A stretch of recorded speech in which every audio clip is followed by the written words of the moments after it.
ব্লেডের আগে আগে knock last জোনের ব্যাটল আরএইচকে বুইয়া করতে পারলে চ্যাম্পিয়ন হবে RHK back to back double knock ব্লেডের সাইড থেকে আরো একটা নক কুটুসের সাইড থেকে শেষ 3v2 হবে কি একটা বুইয়া 65% রেশিও 65% 2v1 1v1 and এটা শুধু একটা টুর্নামেন্ট নয়, এটা ছিল বাংলাদেশের প্রতিনিধিত্বের লড়াই।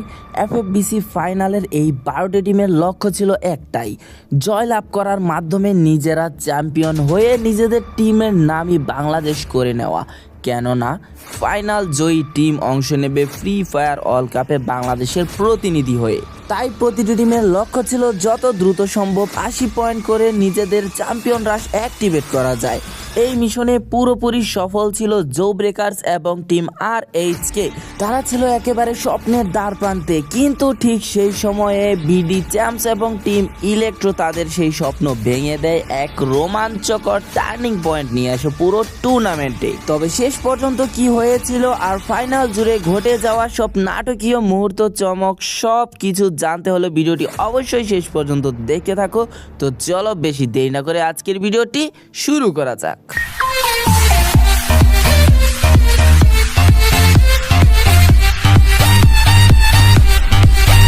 তো ফাইনালের প্রথম ম্যাচটি হয়েছিল বারমুডা ম্যাপে এবং বারমুডা ম্যাপের প্লেন লাইন কিন্তু একদম ম্যাপের মিডল লাইন দিয়ে চলে গিয়েছিল, যার কারণে সবাই নিজেদের ল্যান্ডিং প্লেসে কিন্তু পারফেক্টভাবেই যেতে পারবে। তো নর্মালি আমরা আরএইচকে মিলে যেতে দেখতে পাই এবং তারা কিন্তু মিলেই গিয়েছিল। অ্যান্ড ব্লু জোনে আমরা অনেকগুলো স্কোয়াডকে দেখতে পেয়েছিলাম এই ম্যাচে। টিম ইলেকট্রো পুরা স্যান্টোসা দখল করে ফেলছিল অ্যান্ড জো ব্রেকার্স বলতে পারো হয়তো বা ফ্যাক্টরি অ্যান্ড পচিনকের দিকে নামছে, বাট মার্স ইলেকট্রিক্সও তাদেরই ছিল, কারণ ওইদিকে আর কোনো স্কোয়াড যায়নি। তো প্রথম দিকে এই সাইডে জো ব্রেকার্সকে দেখতে পাইলাম আমরা, কিছুক্ষণ পর দেখতে পাই unique legends, TNT, BD champs সবাই ফ্যাক্টরিতে। তো বিডি চ্যাম্পস এখানে জোন রোটেশনের জন্য তারা লঞ্চ প্যাড ইউজ করে অ্যান্ড লঞ্চ প্যাড ইউজ করে তারা সরাসরি একদম পুরোপুরি 3R এর ঘাটিতে গিয়ে পড়ে। তো এইখানে জাস্ট একটু খেয়াল করুক তাসিন এখানে আগে একটা লঞ্চ প্যাড সে ঠিকঠাক করে নিছে পজিশন, যাতে মনে করো যে যদি পলানোর দরকার হয় সে যাতে পলাইতে পারে। দেন দেখো ভিতরে ভাই যেমনে ওয়ান শট গান নিয়ে ঢুকছে, জাস্ট আমি ভাই এখনো বিশ্বাস করতে পারতেছি না প্লেয়ার একটাও নক হয় নাই 3R এর। ওই পজিশন থেকে কিছুক্ষণ পর আমরা দেখতে পাই বিডি চ্যাম্পস পুরোপুরি ওয়াইপ আউট হয়ে যায়। জাস্ট ভাই মানে বিশ্বাসই করতে পারি নাই যে 3R এর 4টা প্লেয়ারও তখন দাঁড়ায় আছে। তো ম্যাচের একটা মোমেন্টে আরএসকে ভার্সেস টিম ইলেকট্রো হয়ে যায়। তো এখানে ইলেকট্রো প্লেয়ারদের কিন্তু দুই সাইড থেকে ধরে ফেলছিল, এক সাইডে ফ্লিকার আর ব্লেড আর অপোজিট সাইডে এদিকে নেজাত অ্যান্ড কুটুস। প্রথমে কিন্তু নেজাত অ্যান্ড কুটুস যায় আর রাফিম আর রিফাতের সাথে ফাইট করে, তো রিফাতরে ওইদিকে নক করে দেয়। তো এরপর রাফিম এদিক দিয়ে একটু কভার দেওয়ার চেষ্টা করে, বাট একদমই ওখানে পেরে উঠতে পারতেছিল না, দুই সাইড দিয়ে ড্যামেজ হইতেছিল অ্যান্ড আননোনকে আমরা নক হইতে দেখি। তো এই সুযোগে এদিক দিয়ে রাফিম ভাবছিল যে হয়তোবা এখান দিয়ে পিছন দিয়ে যদি যাওয়া যায় বা রিভাইভটা কোনোভাবে দিয়ে দেওয়া যায়, বাট কোনো সুযোগ ছিল না।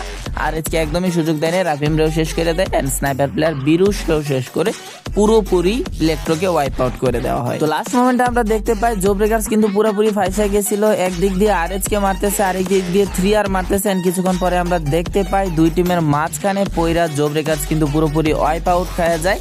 বাট এদিকে আরএইচকে আর 3R কিন্তু একদম ক্লোজে চলে আসে এবং আরএইচকে তেমন পার্মানেন্ট কভার ছিল না, বাট 3R এর কাছে ছিল পার্মানেন্ট কভার, যার কারণে এদিক দিয়ে 3R তো মারতেছে আর অপোজিট সাইড দিয়ে লিকুইড যারা মাত্র 1 কিল করে সার্ভাইভ করতেছিল তারা লাস্টে যাইয়া পুরোপুরি একদম দুইটা স্কোয়াড রে এক সাইডে পায়া তারা কিন্তু একদম পুরোপুরি রেড অক্সের ওয়াইপ আউট করে দেয়। 3R যদি এই টাওয়ারের কভারটা না পাইতো হয়তো বা তারাও সেখানে ওয়াইপ আউট খাওয়া যেত, তবে লিকুইড আর তেমন সুযোগই দেয় নাই, সাথে সাথে রাশ দিয়ে তারা 3R কেও পুরোপুরি ওয়াইপ আউট করে দেয়। তো লাস্টে শুধু বেঁচে ছিল টিএনটি এর একটা প্লেয়ার, তার একা সেখানে কিছুই করার ছিল না, সেও শেষ পর্যন্ত শেষ হয়ে যায় অ্যান্ড ফার্স্ট ম্যাচে বুইয়া করে লিকুইড স্পোর্টস। তো লিকুইড প্রথম ম্যাচে বুইয়া করলেও বেশি এলিমিনেশন পয়েন্ট থাকার কারণে আরএইচকে কিন্তু 1 নাম্বার পজিশনে থাকে 21 পয়েন্ট নিয়ে, লিকুইড 20 পয়েন্ট নিয়ে 2 নাম্বার, 3R ছিল 18 পয়েন্ট নিয়ে 3 নাম্বার। এরপর আমরা সরাসরি চলে আসবো 2 নাম্বার ম্যাচে, যেটা হয়েছিল পুরগাটরি ম্যাপে এবং প্লেন লাইন ম্যাপের একদম মিডল লাইন দিয়ে চলে গিয়েছিল ভদ্রলোকের মতো। অ্যান্ড সবসময়ের মতো আমরা ব্রাজিলিয়াতে জো ব্রেকার্সকে দেখতে পাই, মথ হাউসে আমরা দেখতে পাই আরএইচকে কে, ঠিক তেমনটি আমরা দেখতে পাইছিলাম এই ম্যাচে। And Electro same to same Centrosa মানে একটা দ্বীপ যখন যেমনে দখল করছিল, এই ম্যাচে আমরা দেখতে পাই ইলেকট্রো যেন আরেকটা দ্বীপ পুরোপুরি তারা দখলে নিছে নিজেরাই, মানে ওই সাইড আর কোনো স্কোয়াড নাই আর কি। তো তো ম্যাচের এক মোমেন্টে আমরা দেখতে পাই আরএইচকে ভার্সেস টিম ইলেকট্রো। তো এখানে ফ্লিকারে নক করে দিলেও অল টাইম কুট্টুসের কাছে হিল পিস্তল ওয়াই থাকে এবং সেই হিল পিস্তল ওয়াই দিয়া বেশিরভাগ টাইমে দেখছি ফ্লিকারে রিভাইভ দেয়।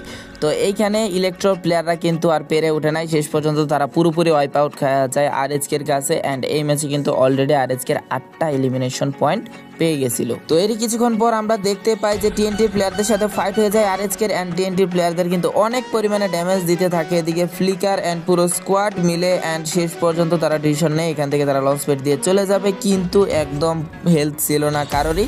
তারা পুরোপুরি চলে একদম বিডি চ্যাম্পসের সামনে যায় পরে। বিডি চ্যাম্পসের প্লেয়ারগুলা কিন্তু একদম ইজিলি ভাই সবগুলারে মাইরা ওয়াইপ আউট করে দেয়। মানে ফুল ড্যামেজ দিল টিএনটিরা আরএইচকে, বাট কিল পাইছে শেষ পর্যন্ত কিন্তু বিডি চ্যাম্পসরা। তো আরএইচকে ফুল ম্যান পাওয়ার নিয়ে বেঁচেছিল, ভাবছিলাম হয়তো বা বুয়াটা তাদের পক্ষে যাবে, বাট এদিকে BD champs and jawbreakers 3টা স্কোয়াডের একসাথে ফাইট হয়ে যায় মাঝখান থেকে। মনে করো যে এদিকে বিডি চ্যাম্পসের যে একটা প্লেয়ার দূর থেকে অনেক ড্যামেজ দিতেছিল, কিন্তু জো ব্রেকার্সের প্লেয়াররা নিজেদের সেভ রাইখা আরএইচকেও শেষ করে, বিডি চ্যাম্পসরেও কিন্তু শেষ করে দেয়। লাস্টে আর একটা করে প্লেয়ার বেঁচেছিল 2টা স্কোয়াডের, কিছুই করার ছিল না। And easy booyah for JB. তো জো ব্রেকার্স আগের ম্যাচের মতো এবার আর ভুল করে নাই, তারা আরএইচকে এবং বিডি চ্যাম্পসকে হারিয়ে তারা কিন্তু বুইয়াটা ছিনিয়ে নেয় 2 নাম্বার ম্যাচে এবং 23 পয়েন্ট নিয়ে 1 নাম্বার পজিশনে ছিল। এবং 2 নম্বরে ছিল আরএইচকে, বিডি চ্যাম্পস ছিল 3 নম্বরে 18 পয়েন্ট নিয়ে। তো ওভারঅল পয়েন্ট টেবিল দেখলে বোঝা যাচ্ছে যে আরএইচকে এবং জেবি কিন্তু চ্যাম্পিয়ন রাশ অ্যাক্টিভেট করার জন্য তারা ধারাবাহিকভাবেই খেলে যাচ্ছে। তো এরপর চলে আসবো 3 নাম্বার ম্যাচ, যেটা হয়েছিল কালাহারিতে। এবং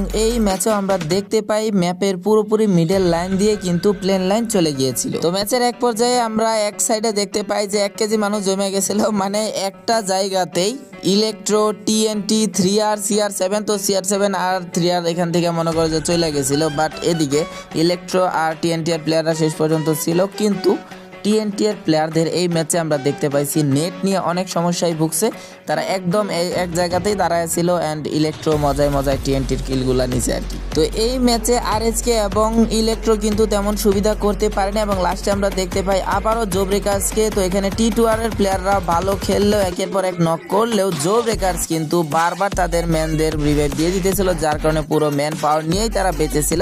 শেষ পর্যন্ত আর একটা প্লেয়ার বেঁচেছিল T2R এর, আর কিছুই করার ছিল না, তাদের পুরোপুরি ওয়াইপ আউট করে লাগাতার 2টা বুইয়া করে ফেলে টিম জো ব্রেকার্স। জো ব্রেকার্স কিন্তু লাগাতার 2টা বুইয়া করে চ্যাম্পিয়ন রাশের দিকে ভালোভাবে এগোচ্ছিল। তাদের হয়ে গেছিল 60 পয়েন্ট, আর মাত্র 20 পয়েন্টের দরকার ছিল তাদের পরবর্তী ম্যাচে। অ্যান্ড আরএইচকে ভালো পয়েন্ট 2টা ম্যাচে নিলেও এই ম্যাচে তেমন একটা পয়েন্ট পায়নি, যার কারণে তাদের এখনো 27 পয়েন্ট প্রয়োজন ছিল চ্যাম্পিয়ন রাশ অ্যাক্টিভেট করার জন্য। এরপর আমরা চলে আসবো 4 নাম্বার ম্যাচে। 4 নাম্বার ম্যাচের প্লেন লাইনটা কিন্তু এবার আর মিডল লাইন দিয়ে যায়নি, হালকা একটু অভদ্রতামি করছে। মনে করো এক সাইডে হালকা একটু চাপা হয়ে গেছে, তবে ম্যাপটা যেহেতু ছোট, এই ম্যাপের মনে করো যে মোটামুটি প্লেন লাইন বাই যেদিক থেকে দেখ মোটামুটি যে জায়গায় যাইতে চায় সেই জায়গায় মানে যাওয়া যায় আর কি। ম্যাপটা তুলনামূলকভাবে অন্যান্য আমাদের যে ম্যাপগুলো আছে ওই ম্যাপ থেকে এই ম্যাপটা একটু ছোট আর কি আকারে। তো ম্যাপের মিডল সাইডে আমরা তেমন কোনো স্কোয়াডে দেখতে পাই নাই, বাট এক সাইডে দেখো ভাই এক্সট্রিম অ্যাটাক, 3R, লিকুইড, দেন T2R, মানে সব এক সাইডে চলে গেছিল। আই থিঙ্ক মানে মিষ্টি টিষ্টি দিতেছিল মনে হয়। তো মিষ্টি দেখ আর যাই দেখ, বেশি ক্ল্যাশ ল্যান্ডিং হইলে উপরের যে স্কোয়াডরা তাদের কিন্তু সুবিধা, কারণ তাদের সাথে কোনো ক্ল্যাশ ল্যান্ডিং হয় না, যার কারণে তারা কিন্তু ইজিলি ভাই টপ করে ফেলতে পারে। তো লাস্টে আমরা ঠিক তেমনই দেখতে পাই জো ব্রেকার্স কিন্তু এইবারও লাস্ট পর্যন্ত ছিল, বাট ওই যে দ্বীপে যে মিষ্টি দিতেছিল, মিষ্টি বিতরণ করা স্কোয়াডের মধ্যে কিন্তু 2টা স্কোয়াডও লাস্ট মোমেন্টে ছিল। কিন্তু এই ম্যাচে আমরা দেখতে পাইছিলাম যে আরএইচকে দুর্ভাগার মতো আবারও তারা এমনিতেই আগের ম্যাচটা খারাপ গেছে, এই ম্যাচে তাদের 3টা প্লেয়ার ঢুকাইছিল, কুটুসে কিন্তু এই ম্যাচে ঢুকাই নাই। তো শেষ পর্যন্ত এখানে আমরা জো ব্রেকার্সকে দেখতে পাইছিলাম যে একটা প্লেয়ার সেম বেঁচে ছিল, এখানে চিতা তার সর্বোচ্চটা নেওয়ার চেষ্টা করছে, বাট কিছুই করার ছিল না, যেহেতু এখানে 2টা প্লেয়ার ছিল এবং 2টা প্লেয়ার একদম সেফ ভাবে তারা লাস্টে যায় পুরোপুরি শেষ করে দেন, বুইয়াটা চলে যায় 3R এর কাছে। তো 4 নাম্বার ম্যাচ শেষেও কিন্তু কোনো টিমই চ্যাম্পিয়ন রাশ অ্যাক্টিভেট করতে পারেনি, তবে জো ব্রেকার্সের কাছে সুযোগ ছিল, তবে যেহেতু তারা বুইয়াটা মিস করছে তার কারণে মাত্র 4 পয়েন্টের কারণে চ্যাম্পিয়ন রাশটা তারা মিস করে গেছে। তবে 3R কিন্তু 2 নম্বরে চলে গিয়েছিল বুইয়া করার মাধ্যমে, অ্যান্ড আরএইচকে কিন্তু একদমই এই ম্যাচে পয়েন্ট অ্যাড করতে পারেনি। তো 5 নাম্বার ম্যাচের প্লেন লাইনে কিন্তু এক সাইডে একটু বেশি চাপা ছিল, তবে এখানে মেন জিনিসটা হলো মাত্র 4 পয়েন্ট কিন্তু দরকার ছিল জো ব্রেকার্সের। এই ম্যাচ থেকে ভাবছিলাম ভাবছিলাম হয়তোবা যেহেতু চ্যাম্পিয়ন রাশের কাছাকাছি আছে হয়তোবা তাদের সাথে ক্ল্যাশ ফাইট হতে পারে, বাট জো ব্রেকার্সের সাথে কিন্তু কোনো স্কোয়াডই যায় নাই। অ্যান্ড RHK কিন্তু এই ম্যাচে ফুল ম্যান পাওয়ার নিয়েছিল, অর্থাৎ 4 জন ঢুকতে পারছিল অ্যান্ড তাদের সাথেও কোনো ক্ল্যাশ ফাইট হয় নাই। তো জো ব্রেকার্স হয়তোবা প্রথম দিকে বেঁচে গেছিল যে তাদের কোনো ড্রপ ক্ল্যাশ হয় না এবং 7টা এলিমিনেশনও তাদের হয়ে গেছিল, অর্থাৎ তাদের কিন্তু চ্যাম্পিয়ন রাশ অন হয়ে গেছে। বাট তাদের কিন্তু বেশিরভাগ স্কোয়াডই তাদের টার্গেট করে ফেলছিল, তাদের কিন্তু একটু আগেই ওয়াইপ আউট হয়ে যেতে হয়, কিন্তু তাদের যেই কাজ তারা কিন্তু করে ফেলছে। অলরেডি তাদের চ্যাম্পিয়ন রাশ কিন্তু অ্যাক্টিভেট হয়ে গেছিল। তবে এখানে RHK টিমেরও কিন্তু মাত্র 20 পয়েন্ট প্রয়োজন ছিল। তারা যদি এই ম্যাচে বুইয়া অথবা ভালো কিল পয়েন্ট নিয়ে নিতে পারে তাহলে তাদেরও কিন্তু এখানে চ্যাম্পিয়ন রাশ অন হয়ে যাবে। তো এই ম্যাচে আমরা একটা জিনিস দেখতে পাই, সেটা হলো বিডি চ্যাম্পস কিন্তু 16 কিল নিয়েছিল, অর্থাৎ তারাও কিন্তু এখানে চ্যাম্পিয়ন রাশের দিকে এগোচ্ছিল।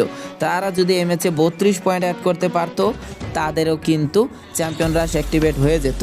তো শেষের দিকে আমরা 3টা স্কোয়াডকে দেখতে পাই, তবে এখানে RHK ব্রিজের বরাবর নিচে ছিল অ্যান্ড বিডি চ্যাম্পস মোটামুটি একটা পার্মানেন্ট কভারেজ ছিল। তো এখানে CR7 এর মুভের উপর নির্ভর করতো যে কারা বুইয়া করবে, অ্যান্ড CR7 কিন্তু গাড়ি নিয়ে সরাসরি চলে যায় বিডি চ্যাম্পসের সাইডে।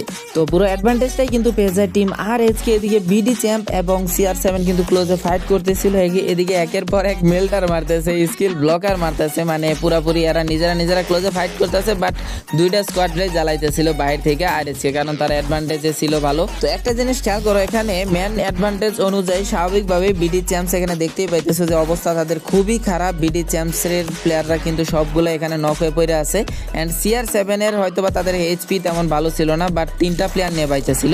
বাট 2 নাম্বার কারা হয়েছে, CR7 এর হওয়ার কথা ছিল কিন্তু, বাট 2 নাম্বার হয়েছে বিডি চ্যাম্পসরা। RHK এখানে তো তারা বুইয়া করছে, বাট শুধুমাত্র হরিজেলানের কারণে বিডি চ্যাম্পসের প্লেয়াররা কিন্তু হ্যাশট্যাগ 2 করে ফেলছে। তো জো ব্রেকার্সের কিন্তু এদিকে কাজের কাজ হয়ে গেছিল, তারা 89 পয়েন্ট নিয়ে তারা তাদের চ্যাম্পিয়ন রাশ অ্যাক্টিভেট করে ফেলে। অ্যান্ড এদিকে RHK এর 20 পয়েন্ট প্রয়োজন ছিল, শুধু তারা যে 20 পয়েন্ট করছে তা নয়, আরও 10 পয়েন্টের লিড নিয়ে তারা 1 নাম্বার পজিশন ধরে রাখা তারা তাদের চ্যাম্পিয়ন রাশ অ্যাক্টিভেট করে ফেলছিল। অর্থাৎ RHK এবং জেবির চান্স হলো এই ম্যাচে যদি তারা বুইয়া করে তারা হয়ে যাবে চ্যাম্পিয়ন। এবং এই ম্যাচেও আমরা দেখতে পাই প্লেন লাইনটা কিন্তু অভদ্র হয়ে গেছে। সোলোরা ম্যাপে আমরা দেখতে পাচ্ছি যে এখানে প্লেন লাইন ওই আগের 2টা ম্যাপের মতনই, প্লেন লাইনটা কিন্তু এক সাইড একটু বেশি চাপা আছে। তবে এখানে RHK এর সাথে আমরা কোনো ক্ল্যাশ ফাইট দেখতে পাই নাই, ভাবছিলাম হয়তো বা তারা যেহেতু অ্যাক্টিভেট করে ফেলছে চ্যাম্পিয়নরার সাথে ফাইট হবে অ্যান্ড জো ব্রেকার্সের সাথেও ফাইট হবে ক্ল্যাশ ফাইট, বাট 2টা স্কোয়াডের সাথে কোনো স্কোয়াডই নামতে কোনো ইন্টারেস্ট দেখায় নাই। তো যেহেতু RHK এবং জো ব্রেকার্সরে প্রথমে কোনো স্কোয়াডই ধরে নাই, তারা কিন্তু আস্তে আস্তে করে একদম লাস্টে চলে আসে। টপ 4-এ 2টা স্কোয়াড চলে আসছিল, মানে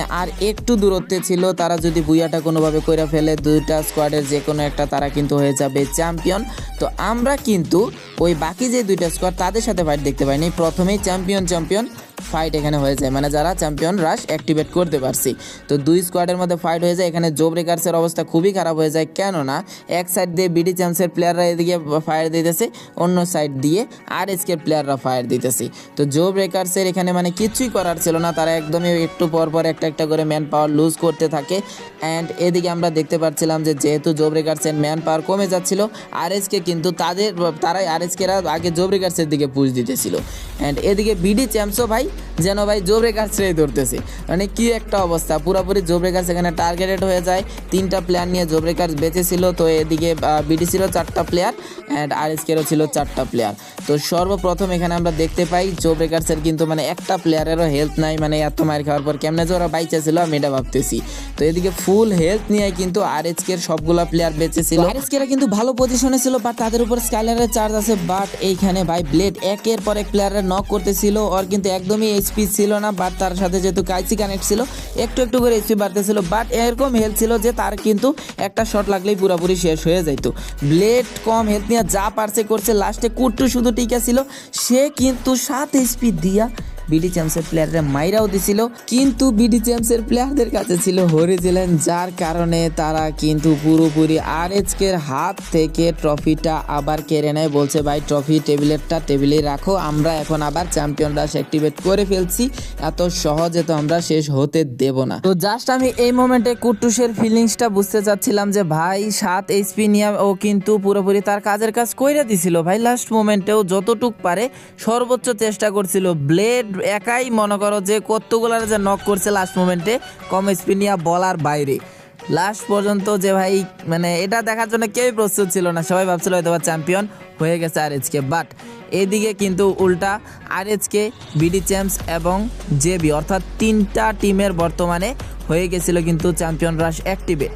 পরবর্তী ম্যাচে যারাই করবে বুইয়া তারা হয়ে যাবে চ্যাম্পিয়ন, মানে এই 3 টিম থেকে আর কি। এরপর আমরা দেখতে দেখতে চলে আসি 7 নাম্বার ম্যাচে, যেই ম্যাপটা কিন্তু সিলেক্টেড হয়েছিল র্যান্ডমলি। কালাহারি ম্যাপ এখানে সিলেক্ট হয়েছিল, তো কালাহারি ম্যাপের প্লেন লাইন কিন্তু এক সাইডে একটু বেশি চাপা ছিল, মানে পরবর্তী 3 নাম্বার ম্যাচের পর যা দেখছি সবগুলাই কিন্তু প্লেন লাইন একটু আলাদা দেখতে পাইছি। অ্যান্ড আমরা ভাবছিলাম হয়তোবা যে 3টা স্কোয়াডের চ্যাম্পিয়ন রাশ অ্যাক্টিভেট হয়ে গেছে তাদের সাথে একটা ফাইট হবে, ড্রপ ক্ল্যাশ হবে, বাট এদিকে আমরা আরএচকে পুরোপুরি ফ্রি দেখতে পাইছি আরএচকে, কিন্তু জো ব্রেকার্স একটু উল্টাপাল্টা ল্যান্ডিং দেখতে পাইছিলাম, যে একটু ছড়ায় ছিটায় তারা ল্যান্ডিং করছিল। অ্যান্ড প্রথমেই এদিকে এমজির সাথে কিন্তু ফাইট হয়ে যায় এক্সট্রিম অ্যাটাকের।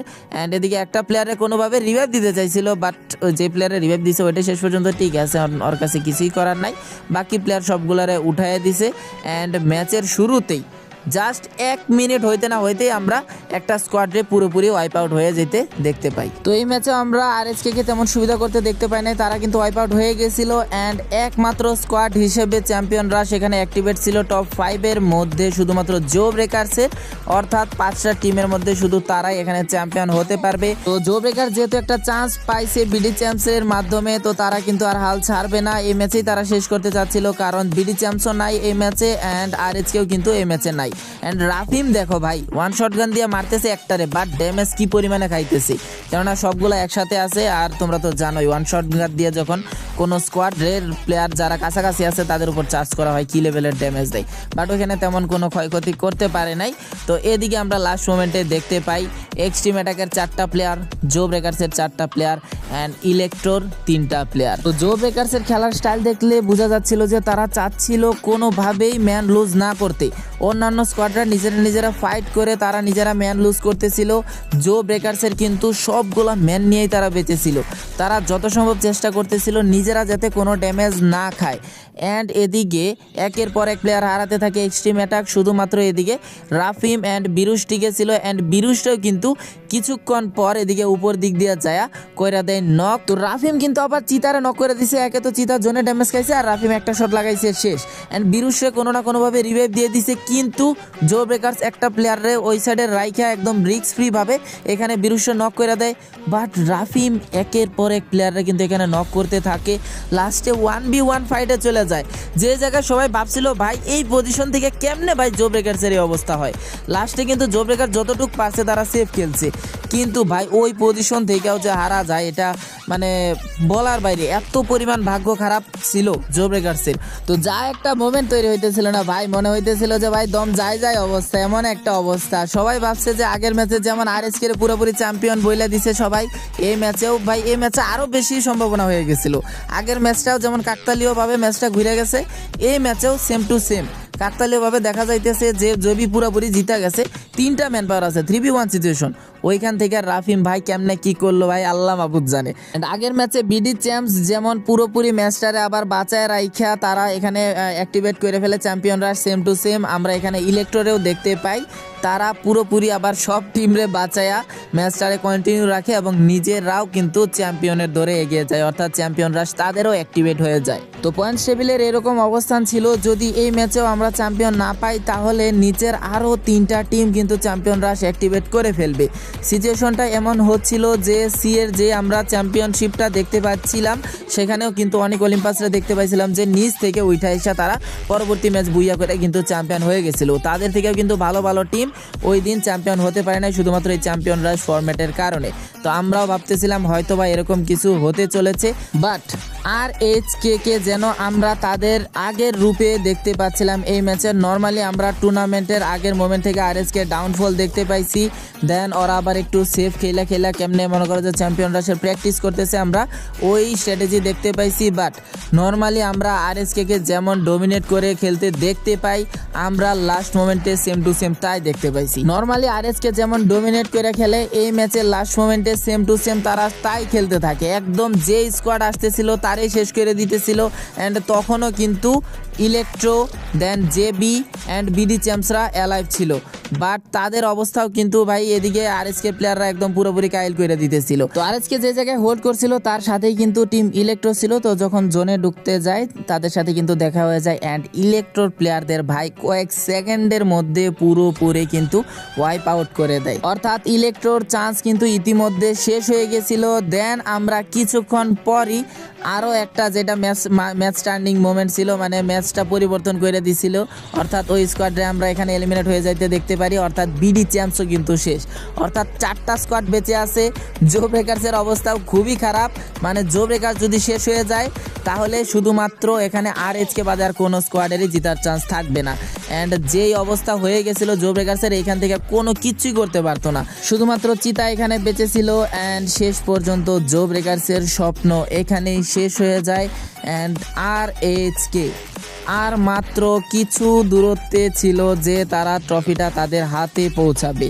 অলরেডি তারা একবার ধরে ফেলছিল, বিডি চ্যাম্পসরা একটুর জন্য তাদের ধরতে দেয় না ভাই, মনে করো ধরেই ফেলছিল, ওইখান থেকে স্বপ্নটা ভাঙ্গা দিয়া পুরোপুরি শেষ করে দিছে আরএইচকের। অ্যান্ড ওইখান থেকে জেবির স্বপ্ন ভাঙলো। অ্যান্ড এদিকে জাস্ট একটু দেখো ফ্লিকারের এইচপি দেখো, একদমই এইচপি নাই। নর্মালি আমরা যদি খেলতাম ভাই এই টাইমে কই কিকের মারা ভাই আগে হিল করো, হিল করে নেই। ফ্লিকার ভাই ওই এইচপি নিয়ে একের পর এক শট এখানে লাগাইতেছে, তার কাছে ছিল দুইটা M8-2B। এদিকে শেষ পর্যন্ত টি2আর প্লেয়ারদের কিচ্ছুই করার ছিল না, বেচারা একটারে নক করছে, ওইটারে রিভাইভ দিতে গেছে, ওইটারেও কিন্তু এখানে হেডশট দিয়া পুরোপুরি ফিনিশ করে দেয়। অ্যান্ড হয়তো বা এখানে ফ্লিকারে একটু এইচপি বাড়ায় দিছিল, কুটুস তো তোমরা জানোই যে সাপোর্টার হিসেবে খেলে, তো ওই হিসেবে সাপোর্টার হিসেবে একটু এইচপি বাড়ায় দিছিল। যাই হোক তারপরেও যে এইচপি নিয়ে এতগুলারে মারছে এটা অবশ্যই বলতেই হবে। তো এখানে কুটুসে কিন্তু নক করে দেয়, শেষ পর্যন্ত তার রিভাইভ দেওয়ার সম্ভব হয়নি। তো এইখানে 3v1 সিচুয়েশন, একদমই চাচ্ছিল না যে আরএইচকে আগের মতো কিছু হোক, অ্যান্ড একদমই আর কিছু হয় নাই। শেষ পর্যন্ত আমরা আমাদের বাংলাদেশের চ্যাম্পিয়ন কিন্তু আমরা পেয়ে যাই আরএইচকে কে। তো টিম আরএইচকে কিন্তু এখন বাংলাদেশের হয়ে প্রতিনিধিত্ব করবে ওয়ার্ল্ড কাপে, তাদের জন্য অনেক অনেক শুভকামনা রইল। কিন্তু জো ব্রেকার্স এই টিমটা অনেকটা ক্রিকেটের নিউজিল্যান্ডের মতো, তারা যেমন বারবার রানার্স আপ হয়, বারবার ভালো খেলেও শেষ পর্যন্ত যায় তাদের হার মানতে হয়। জো ব্রেকার্সেরও কিন্তু সেম টু সেম একই দশা, তারা FFBC 2021 then road to glory then এদিকে FFBC 2025 সবগুলোতেই কিন্তু #2 একটু ভুল এবং তাদের কপাল তাদের সাথে না থাকার কারণে শেষ পর্যন্ত কিন্তু #2তে তাদের শেষ করতে হয়। তবে বিডি চ্যাম্পসের কথা না বললেই না, টিমটা অনেক ভালো খেলেছে, এটা অবশ্যই বলতে হবে। আশা করি ভবিষ্যতে তারা আরো ভালো খেলবে। তবে ম্যাচের সব থেকে বড় টার্নিং পয়েন্ট করে দেওয়া টিম ইলেকট্রোর কাছ থেকে হয়তোবা সবাই আরো বেশি আশা করতেছিল, কিন্তু তারা যা করছে এটা ভাই এখনো বিশ্বাস হইতেছে না যে রাফিম কি একটা বড় ব্যবধান গইরা দিছে। তো আরএইচকে কিন্তু অবশ্যই রাফিমকে আলাদাভাবে সম্বর্ধনা জানাতেই পারে। তো কিছু করার নেই, দিন শেষে একটা টিমই চ্যাম্পিয়ন হবে। তো আরএইচকের জন্য অনেক অনেক শুভকামনা রইল ওয়ার্ল্ড কাপের জন্য, অ্যান্ড টিম জো ব্রেকার্সের জন্য শুভকামনা রইল। আশা করি তারা ভবিষ্যতে আরো ভালো পারফর্ম করবে। অ্যান্ড বিশেষ করে জো ব্রেকার্সের চিতাকে সেলুট ব্রাদার, এত অসুস্থতা নিয়েও সে তার টিমকে সর্বোচ্চটা দিয়ে সাপোর্ট করেছে। তো আজকের ভিডিওটি আমরা শেষ করব আরএইচকের উইনিং মোমেন্টের একটা অংশ নিয়ে। তো তাদের গ্রুপ থেকেই এই অংশটা পেয়েছি। তো যারা আরএইচকের ফ্যান তারা এই জিনিসটা আর একটু ভালোভাবে এনজয় করতে পারবে। অ্যান্ড বলবো অবশ্যই যারা টুর্নামেন্ট টাইপের ভিডিও দেখতে চাও তারা অবশ্যই আমাদের চ্যানেলটি সাবস্ক্রাইব করে রেখো। কি বলো? আর মরে গেছে মনে হয়। হ্যাঁ তাই তো মনে হইতেছে। খেলা দেখতেছে এখন। হ্যাঁ ক্যামেরা আরএইচকে চ্যাম্প বলতেছে। আরএইচকে চ্যাম্প, আরএইচকে জিতিলেতেছে যে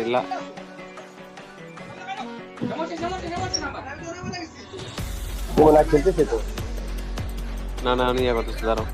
না আর দেখার দরকার নেই। হ্যাঁ আর দেখার দরকার নেই। না চ্যাম্প